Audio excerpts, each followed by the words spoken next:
Ipagpapatuloy na ng lower house ang pagdinig sa panukalang Bangsamoro Basic Law.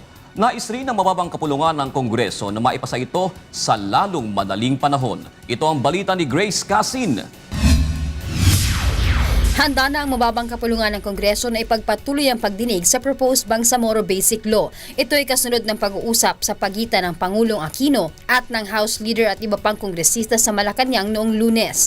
Ayon kay Ad Hoc Committee on the Proposed BBL Chairman Rufus Rodriguez, hinihintay na lamang nilang isumite sa kanila ang final report ng PNP Board of Inquiry sa katapusan ng Pebrero. Sa March 3, araw ng Martes, magre-resume na ang pagdinig ng komite at target nilang matapos ang committee hearing bago ang adjournment ng Kongreso sa March 18. Nilinaw naman ni Rodriguez na hanggat hindi pa naglalabas ang DOJ ng kanilang investigasyon sa mamasapan ng incident ay hindi muna sila magsasagawa ng anumang botohan sa komite.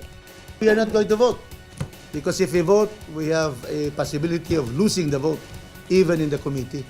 Kung maaprubahan ng komite, inaasahang matatalakay na ito sa plenaryo sa pagbubukas ng sesyon sa May 4 at bago matapos ang buwan ng Mayo ay inaasahang aaprubahan na ito sa lower house at isusumite sa Senado. Ayon naman kay Majority Floor Leader Neftali Gonzales II, dapat ring isaalang-alang kung may makukuha na sapat na dami ng kongresista upang makabuo ng quorum na siyang magpapasya kung ipapasa ang BBL. We will not be, of course, dictated kung ano ang gusto kami. Ang ano namin niya, so long as merong quorum, 'di ba? No. Kahit na sabihin nino man na gusto ko ganito, pag wala kang quorum dito, wala.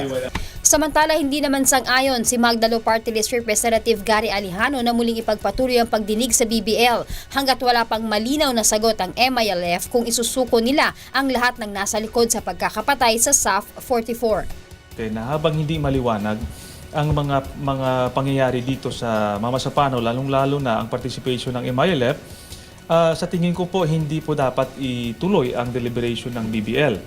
Nilinaw naman ng House Leader na hindi sila inutusan ng Malacanang na sapilitang ipasa ang BBL, kundi gawin ang lahat upang maging katanggap-tanggap sa taong bayan ang usapang pangkapayapaan. The President lang, sinabi niya lang, actually yun lang talaga sinabi niya, the importance of continuing with the peace process sa BBL.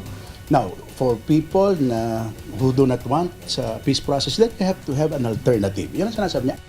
Grace Casin, UNTV News, Worldwide.